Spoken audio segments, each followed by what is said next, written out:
unanimous in their hate for me, and I welcome their hatred.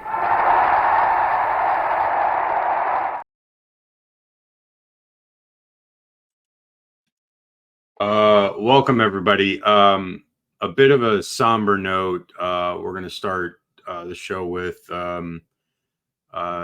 USF's men's basketball coach Abdul Rahim. He passed away from a procedure unexpectedly at the age of 43 the other day, and I just wanted to take the time to talk about him and what he meant to the school, to the community of the Tampa Bay community, and to the basketball community, and how highly respected he was, how much joy he brought to everybody regarding this team, and basketball and the excitement. And it was short-lived. It was only a year, one season with him, but I've never felt the excitement level that I felt for this team. I mean, I even noticed out here in Long Beach,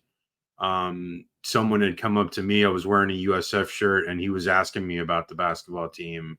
I mean, that's how much of an effect he had.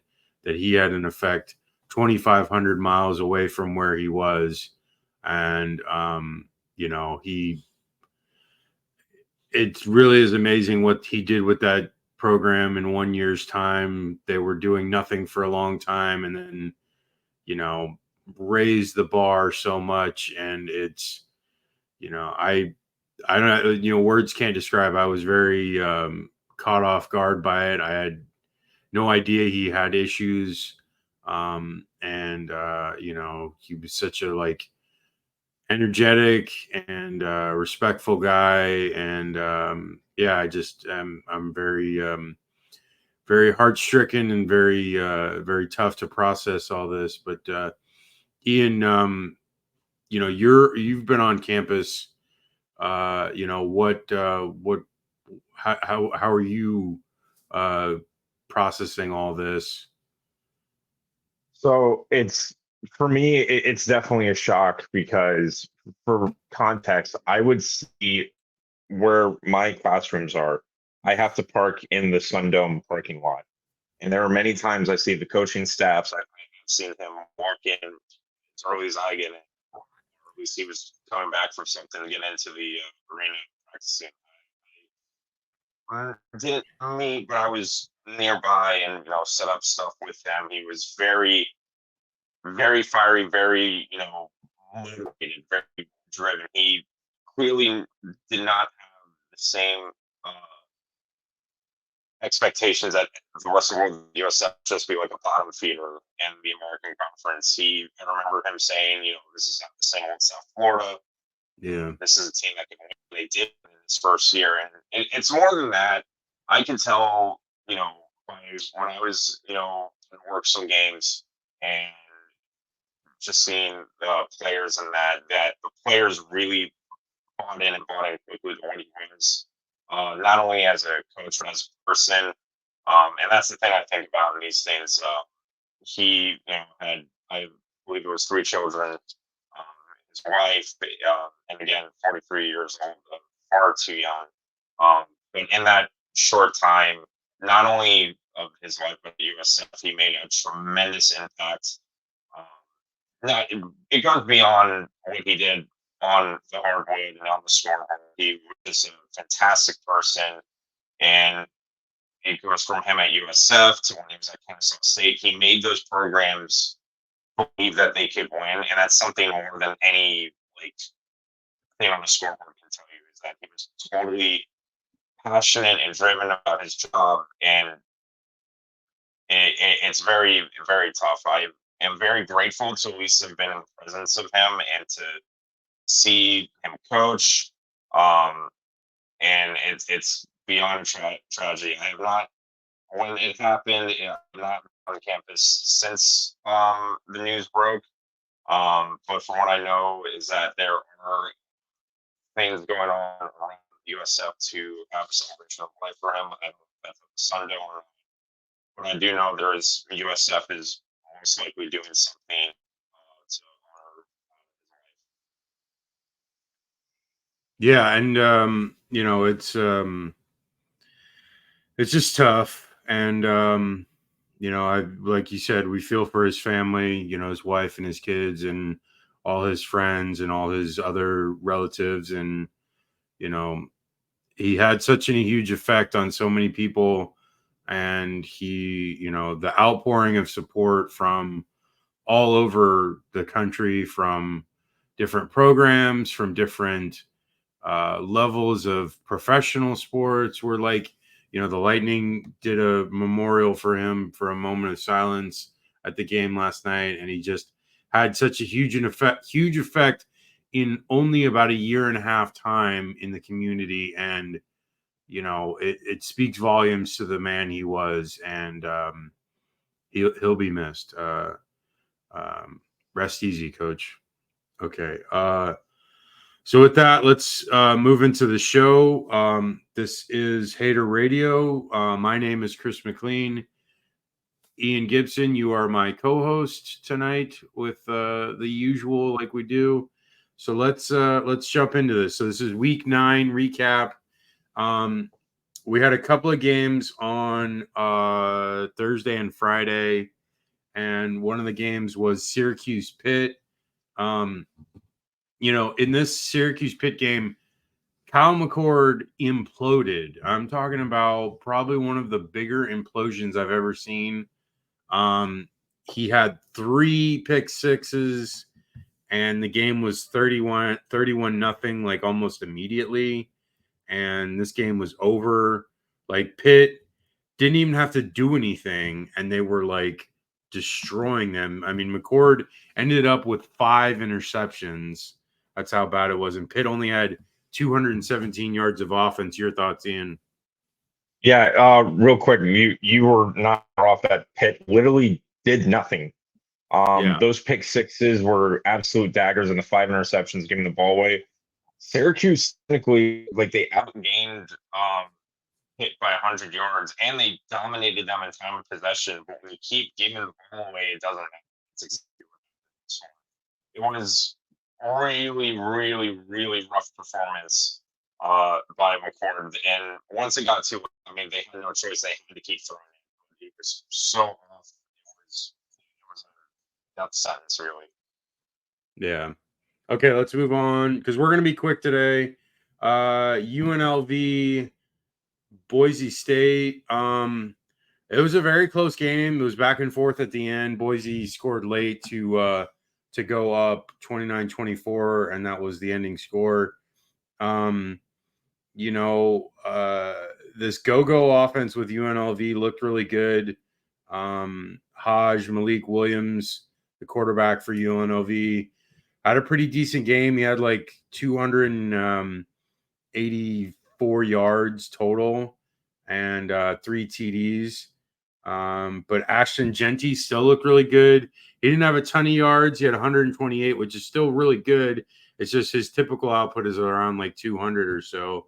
So, this was Genty's hardest game the rest of the year, and Boise State's as well. So, there's a chance that if Genty puts up another huge round in the next couple of games, that he has a good shot at the Heisman. But this, didn't deter it. Like, this was a big game, and he still performed fairly well. Boise gets the win, and they have, like I said, an easy road after this. They have Nevada, San Diego State, San Jose State, Wyoming. Oregon State will be tough.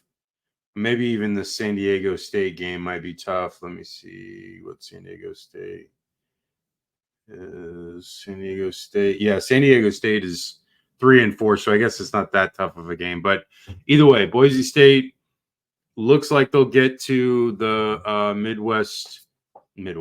Mountain West championship game, and maybe UNLV will get there. We'll see. But your thoughts before we move on? Yeah, UNLV probably had their best game, at least for opponent at the same caliber of Boise State. They targeted one game, made sure those holes were plugged, and made sure Genchi didn't have enough room to really explode out in the backfield. But even with that, there was only so much they could. Genchi still had, like you said, over 100 yards and a touchdown, which is really saying how good you are when we say that's not a really good performance. But all in all, Boise State was able to lean on the passing game as well. And that was more that really came down to is that Boise State could both run and pass in times of need, and UNLV can only rely on Williams to do both. Okay, next game we had. I actually went to this game because it is just a metro ride away, which I love because I literally spent $3.50 on my metro ride to the stadium. I spent $11 on a ticket. I bought a chicken salad sandwich for $4.99 and then bought like a 6-pack of beer for like $10.99. So, and I did buy some stuff at the stadium, which I didn't have to, but I just was like, whatever. But like, that's all it really cost me to really go to this game. And it was, with Game that, day on a budget. yeah. I'm like, honestly, like you can go to these, like, that's what's so great about living in LA is that I'm close to both USC and UCLA that I can go to Division I games for a decent price. And, this is the second largest media market in the country, and you're not breaking the bank to be able to do it. And I had a blast. I went with my wife's friends. They tailgate all the time. One of them, Darlene, she works at the school at USC, and they've been tailgating for years. My wife's friend's mom has been going to the games for like since 06, so she's been around. She's an OG, and she goes to like every game. And yeah, it was fun. The game was not really close because USC was up like 21-3 relatively quickly, and then they just kept outpacing them the entire time. It did get closer in the third.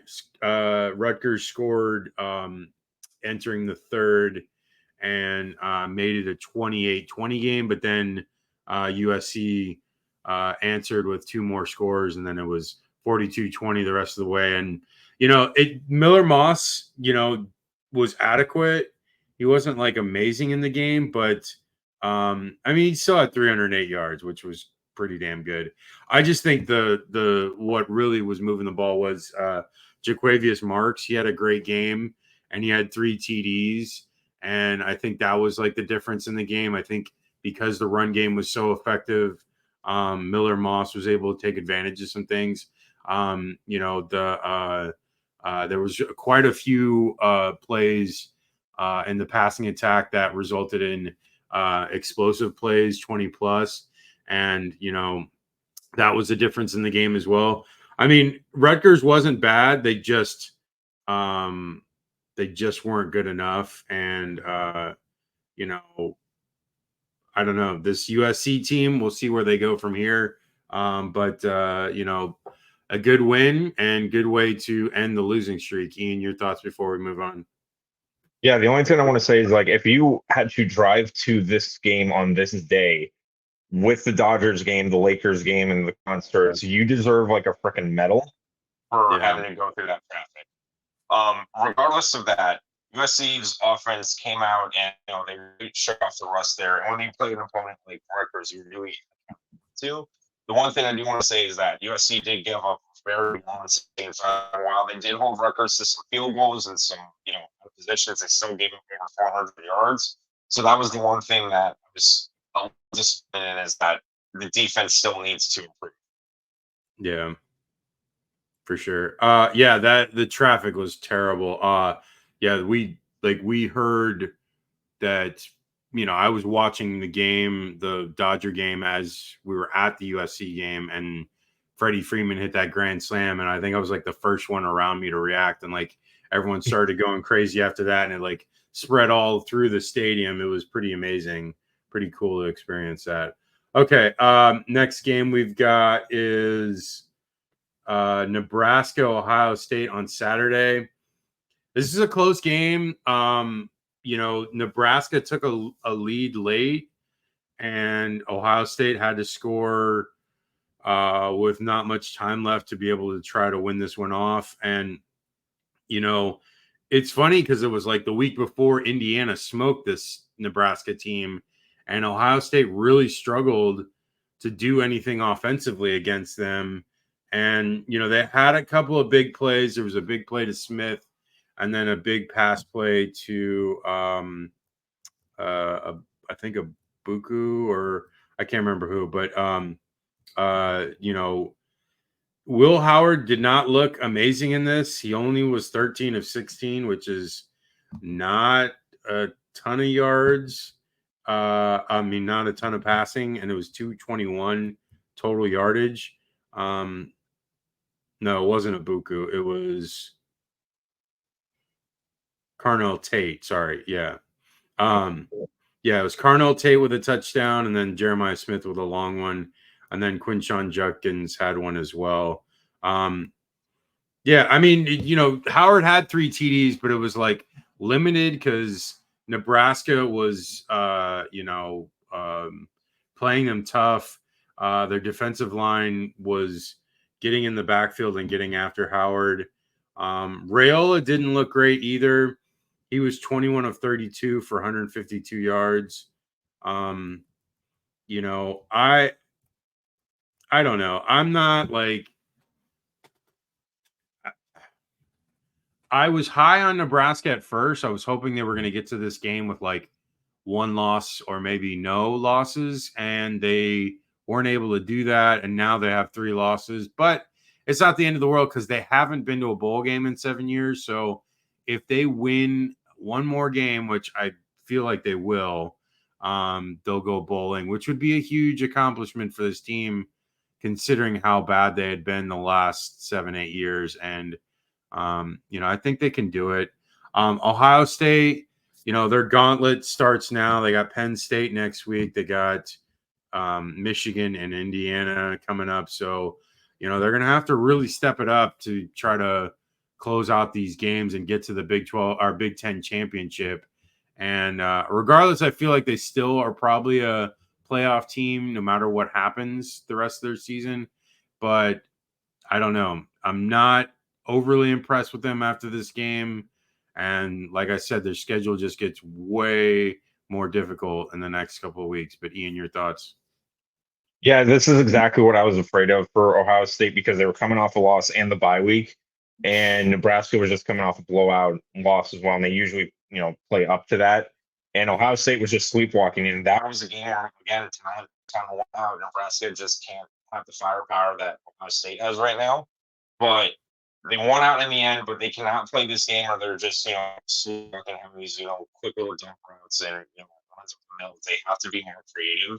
And now they play Penn State this next week, and then in a few weeks they're going to play Indiana. So it is definitely not going to be smooth sailing from here, and they cannot have another repeat performance because if they do, it's going to end up like the Oregon game. Yeah, for sure.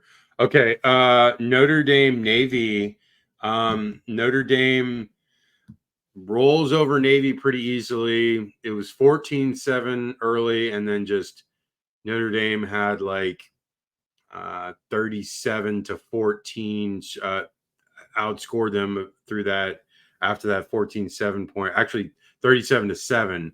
So, Notre Dame's offense looked really good. What really was their defense really showed out because Navy's offense has been really good the last all season. And, Notre Dame was able to keep them to 310 total yards, and they were under their rushing average. They held Navy under their rushing average, 222, and then Notre Dame went off when the run game 265. Riley Leonard, he's not like, I don't know, passing numbers.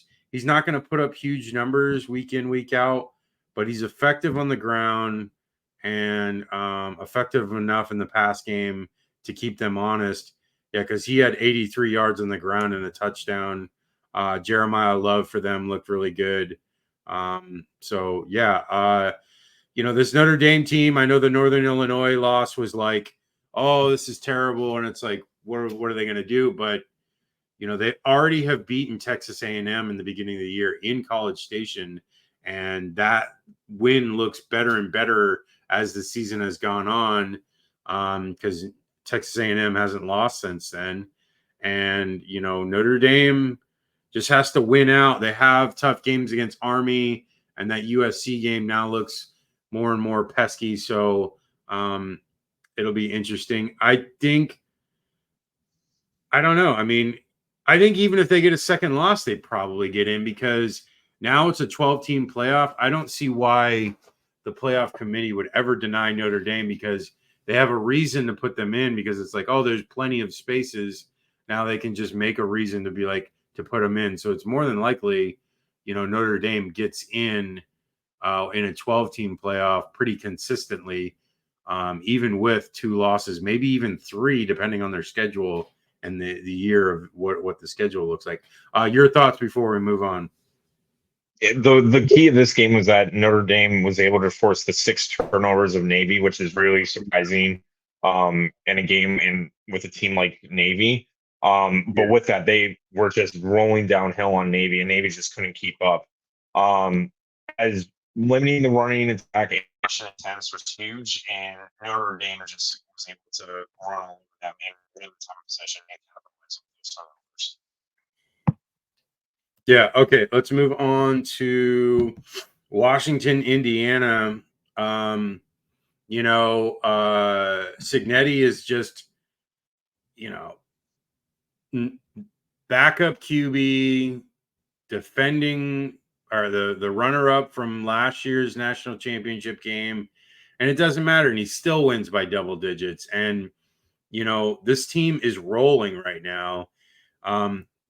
Rourke didn't play, but Taven Jackson came in and did good enough. He didn't have to do amazing. He just had to really be able to get the run game going, and which they did in the second half. And they were ahead enough to where Washington really didn't challenge after the first half. And this defense looks really good. The offense is good, especially with Rourke. Who knows if he'll be back next week or not. But this schedule for Indiana, they have Ohio State and they have Michigan left that are really tough teams. Michigan State and Purdue should be pretty easy for them. So we will see. I mean, I honestly feel like if they go 1-1 in the Michigan Ohio State games, they'll be 11-1, and I think they'll get into the Big Ten championship game. And that would be crazy to see a team like Indiana go from a perennial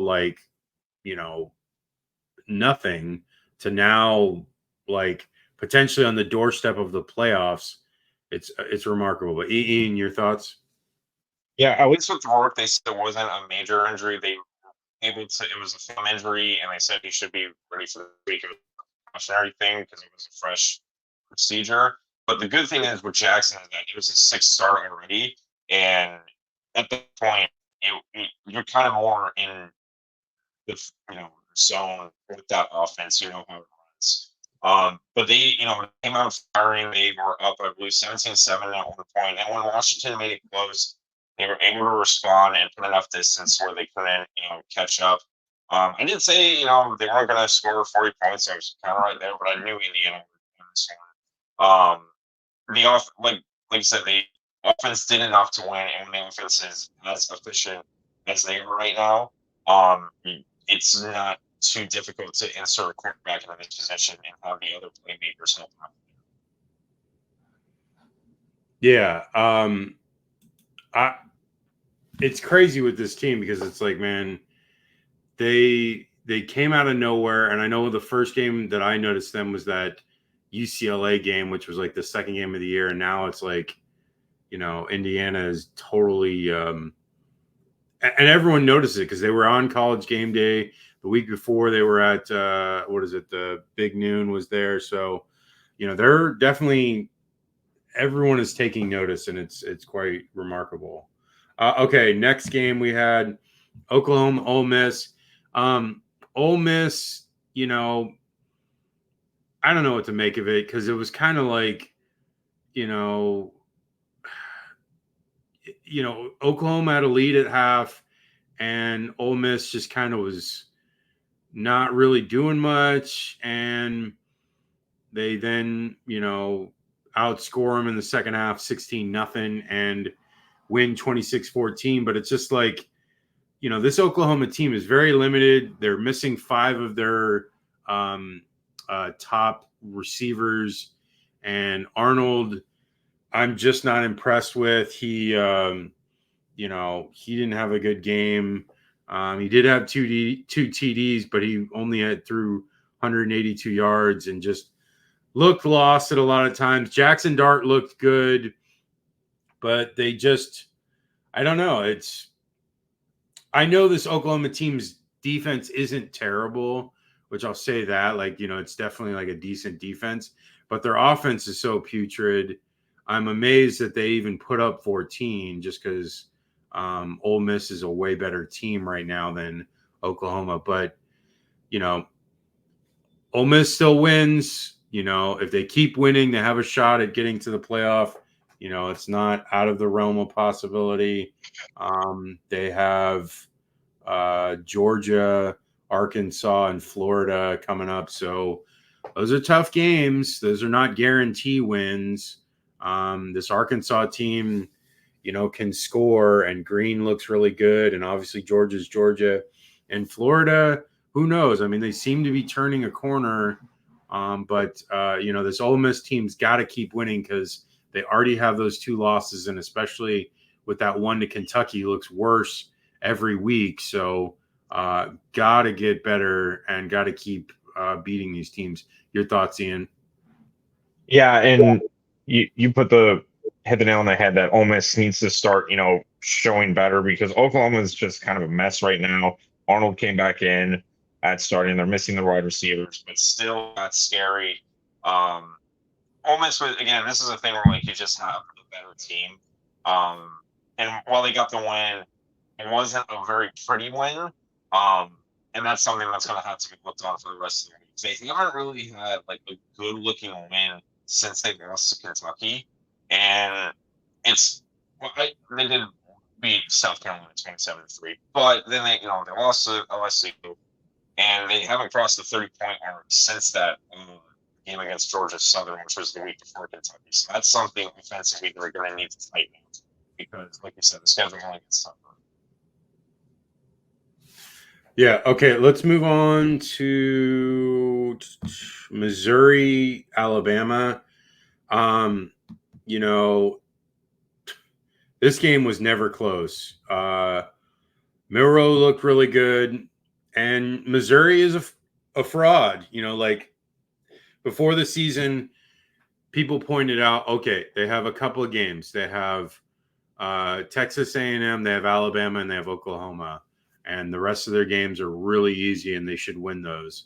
And it's like if they go 1-2, 2-1 in those games, they'll likely get in the playoff. And then in both of the 2 games so far of their tough ones, they scored I don't know, a total of 17 points between the 2 games and got outscored 70-17. I don't know. I mean, you cannot put this team in the playoff. You literally cannot because they're not challenging anyone with a pulse. I mean, South Carolina put up a fight against this Alabama team. And, is South Carolina that much better than Missouri? I don't know. I mean, South Carolina's not going to the playoff. But Missouri, the only reason they are where they are is because their schedule is Charmin soft. And it's not fair to the rest of these other teams that this team gets to waltz to 10 wins, depending on what happens in the Oklahoma game. And, I don't know. I just don't see it. I don't see them, making the playoff as of now. They'd have to destroy Oklahoma and then really destroy the rest of these teams. And even then it would be hard pressed to put them in. Your thoughts, Ian? Yeah, and when you think about it, they came very close to losing to Vandy. but the teams they have played that have been kind of more caliber, it's been they got the win against Boston College, but other than that, it's not been a good look. And then you play a team like Alabama, who has really been spiraling, and they came out and they did kind of expose Missouri. Now they did have Pine instead of Cook, so it wasn't easy for any through 3 interceptions, and Alabama was able to take advantage of that. But it really showed the discrepancy between Alabama and Missouri, and that Missouri is still nowhere near like SEC elite level. Okay. All right. Yeah.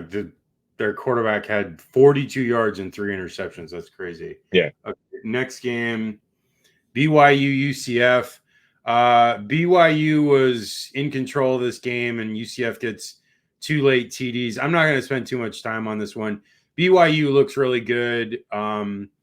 They probably could have beat them by more, but they kind of like packed it in late in the game. And they win 37-24. Your thoughts before we move on? Yeah, this is just a thing where UCF or BYU is better than UCF. And Yeah. for UCF, that's 5 in a row. Now they got to play Arizona, maybe win there, but it's definitely been, once these teams have been tougher, they haven't been able to play up to them. And they have really no offensive game plan right now. Yeah. Yeah, they're just not good enough. They're not good enough anymore. Okay, next game, Illinois, Oregon.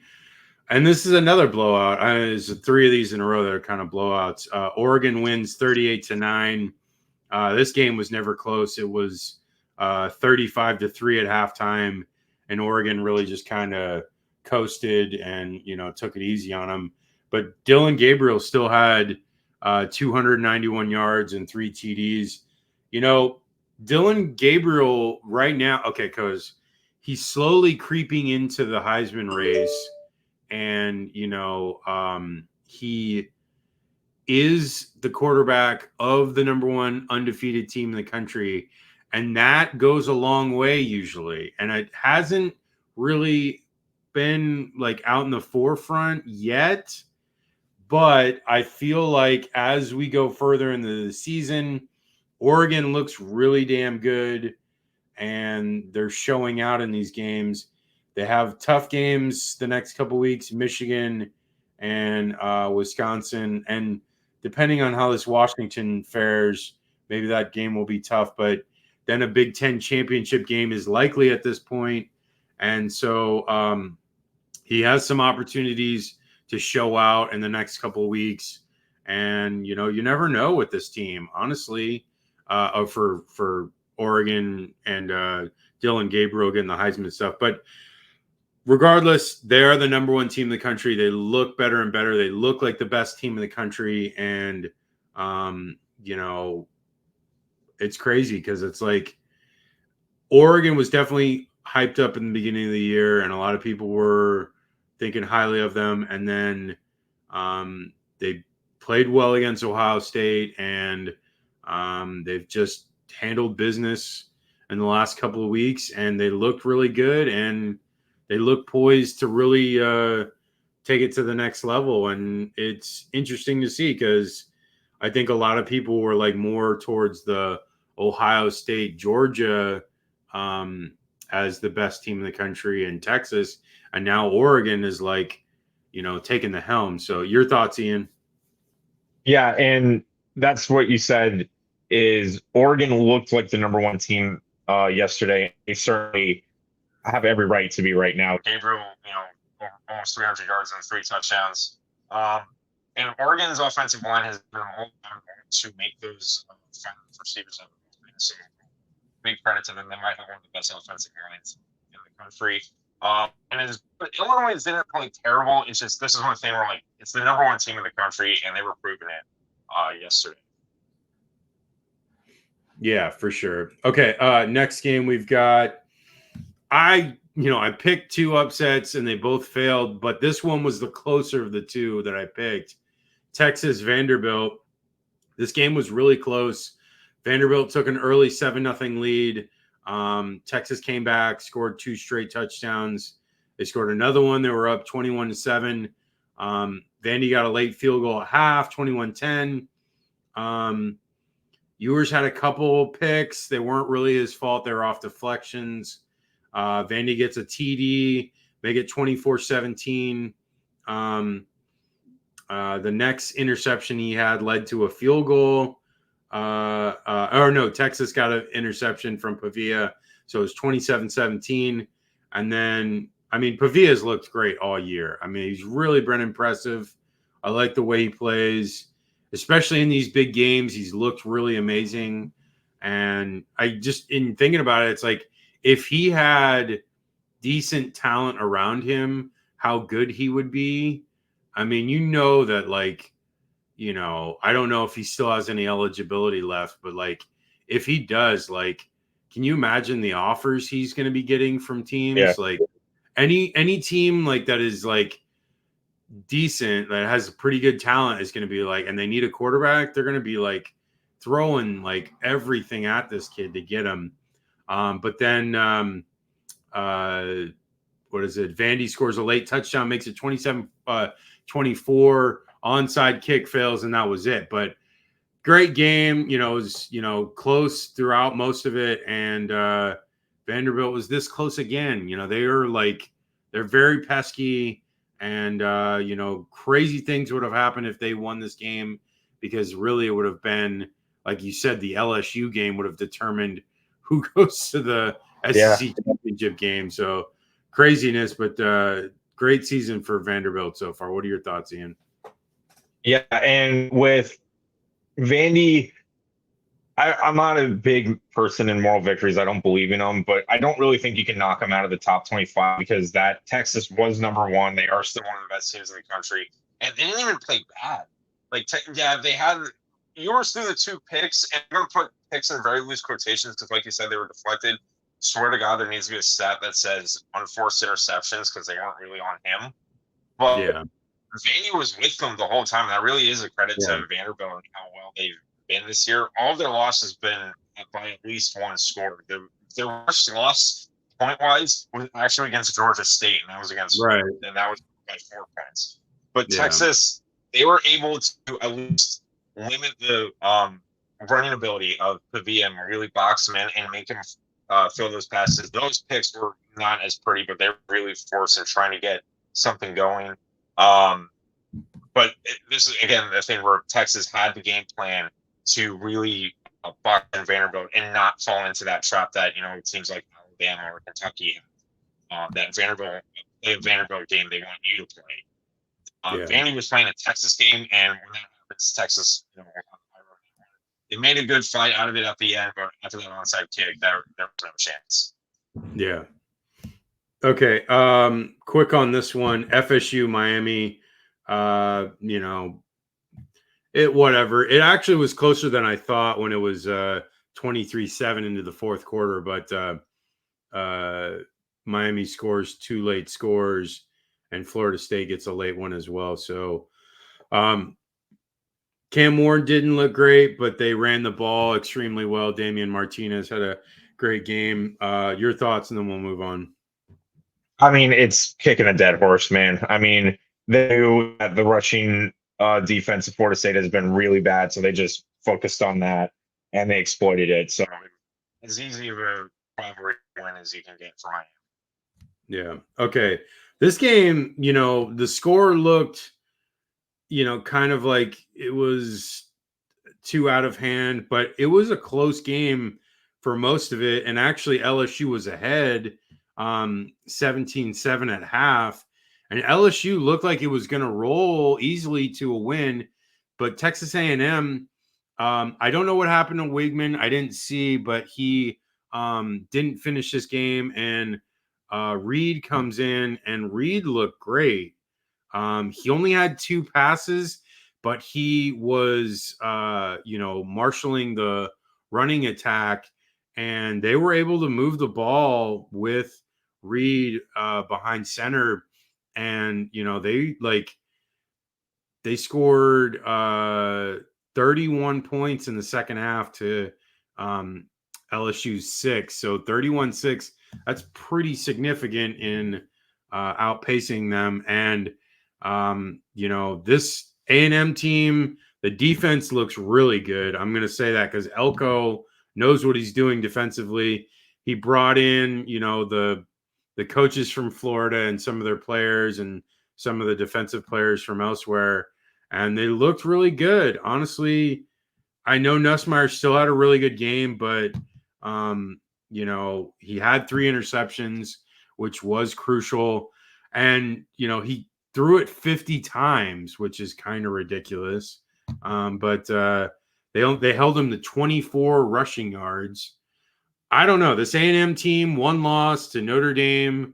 They have a really good shot at getting to the SEC championship game at this point because their only tough game left is really Texas. I mean, look out for this A&M team. Your thoughts, Ian?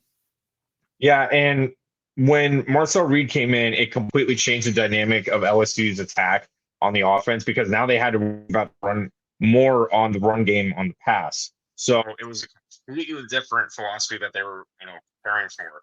So all in all, Texas A&M, that was a great decision to put Reed in. But for LSU, it's another game where it's close, and they just give up the most time or turnovers in this case, and they just can't find a way to win these really tough games. The last time I remember LSU winning a really close tough game was against Bama 2 years ago, and that was Kelly's first year. But USC game this year, Florida State last year, the year before that, and this one as well. They just really struggle in these types of games. Well, I mean, they beat Ole Miss this year, and that was a close game. True. That's true. That was okay. Yeah, that's true. Like you said, it's very few and far between. He's not winning these close games. Okay. The second part of my upset picks, and I was wrong on Penn State, Wisconsin. Penn State wins 28-13. This game was 10-7 at half, and Wisconsin was looking to, kind of continue their game plan of just not, doing anything crazy and avoid mistakes. And then the worst thing possible, their quarterback throws a pick six right to the linebacker. And, that was the difference in the game because that gave Penn State the momentum. They score that one. It was 13-10 at that point. And then they scored another one right after that and then got another one later. And Drew Alar was hurt. And the guy that came in, let's see, I can't remember his name, It was Perbula. Yeah, Perbula. And he actually did fairly well. And the funny thing is, I actually liked him. I like his playing style more than I like Alar because Alar is not very athletic. And Perbula is one, athletic, and then two, not afraid to take on hits, which is not a great thing because you can get hurt as a quarterback. But he looked really good. He made plays with his legs. Nick Singleton had a decent game, had a touchdown and a couple of catches. And then Katron Allen looked really good. They're still undefeated. This Penn State team has a lot to play for. They have 5 games left. So Penn State goes up against Ohio State next week. They have a tough one against Washington. And then besides that, the rest of them are easy. Purdue, Minnesota, Maryland, they should smoke those teams. So literally the next 2 weeks is it. If they beat Ohio State, then they have a really good shot at going undefeated, and then they'll have to play in the Big Ten championship game against Oregon. But we'll see. I mean, I'm still not sold on them offensively, but this is a big win. And this Wisconsin team came ready to play. They just couldn't get the win. And, hats off to Penn State. Your thoughts, Ian?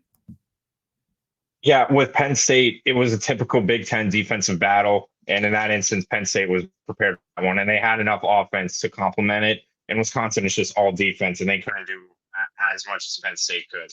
So in that instance, Penn State still at the top of winning these Big Ten type games. And we're going to see with Ohio State how well they play against a really elite offense next week. Yeah, for sure. Yeah, because this Ohio State team, I don't know. I mean, the trend doesn't look great. The loss to Oregon and then not looking that great against Nebraska, but maybe they'll get up for this Penn State game. I mean, Penn State has rarely beaten Ohio State in the last like 10 years with Franklin. So we'll see. Okay, moving on to the last two. Kansas State.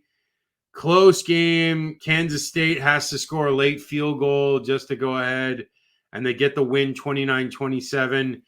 Avery Johnson continuing to look really good.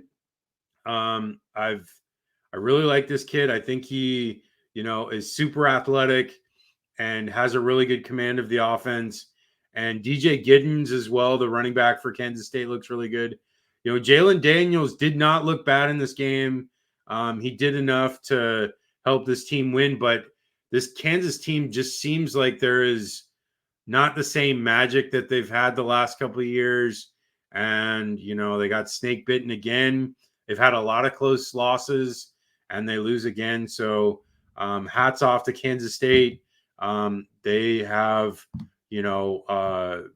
won these tough games outside of the BYU game. Very balanced, 253 in the air, 226 on the ground. Their defense is solid, forced 2 turnovers. And, this team is good, man. And I really expect Kansas State to have a really good chance of getting into the playoff regardless of the outcome of the Big 12 championship game. And they have Houston, Arizona State, Cincinnati. They should win those 3 games. And then the last week, which is against Iowa State, that'll be a huge game because that will determine who goes to the Big 12 championship game. And that I hope they both win out to get to that because that would be an amazing game to finish out the regular season. Your thoughts, Ian, before we move on? Yeah, just real quick. It's a very, expected Big 12 rivalry game. Both teams are going back and forth. But again, Kansas State has been in these instances and they were able to force the big turnovers and capitalize on it. It's kind of K-State's motto. And they were able to win in a close one. But typical Big 12 rivalry game there. Okay, last one, and then we'll end the show. SMU Duke. SMU was up 21-7. Looked like they were going to roll in this one late in the third quarter. Duke comes back and ties it. A fumble by SMU late leads to a good field position for Duke. And Duke looks like it's a seemingly easy kick to win, and they get the kick blocked. And then they goes to overtime. SMU scores quick. They go up 28-21. Murphy for Duke throws a nice touchdown pass to put them up, or to put a score up. So it's 28-27. They go for 2, and they don't convert. And so SMU wins. And it was such a great, exciting finish. I'm glad I caught the end of that. SMU, man, I'm telling you, this is like, I don't think people even realize that they're one of the better teams in the ACC. They're not getting a lot of publicity because they're a 7-1 team, and for some reason they're the 22nd ranked team. They play Pitt next week, and the rest of their games they should win out. Boston College, Virginia, Cal. But yeah, the game against Pitt will probably determine if they or Pitt have a shot at getting to the ACC championship game. But great start so far for the coach. What is his name? Rhett Lashley. And we'll see what they do. But close game, and Duke, last couple of weeks have lost these close ones. Really kind of sucks for them. But your thoughts, Ian, and we'll close it out. Yeah, for SMU, they're very lucky because that, really ball down that field goal, and they're able to do a good job of stopping the 2-point conversion. Not going to get on Duke for, wanting to go for the win. But SMU totally put their foot off the gas pedal and let Duke back into this one. And as I've always said, you cannot repeat that down the road because you won't get bit. Okay. All right. That is the show. Like we said, we're on Sunday and Wednesdays, 8 p.m. Eastern, 5 p.m. Pacific. Catch us at haterradio.com for all of our articles, for our social media, for X, Twitter, Instagram threads, TikTok. It is at hater_radio. For Facebook, it is hater radio CFB. And for YouTube, it is at hater radio. Ian, what are your socials before we go? Yeah, at Instagram, YouTube, and Twitter, it's at _G. And then check out that article that Voyage LA put out about us. Shout out to them for the article as well. You can check it out on voyagela.com, and it's either on the homepage or if you type in like their search on their page, Hater Radio, it comes right up. But that's the show. Have a good one, and we'll see you guys later.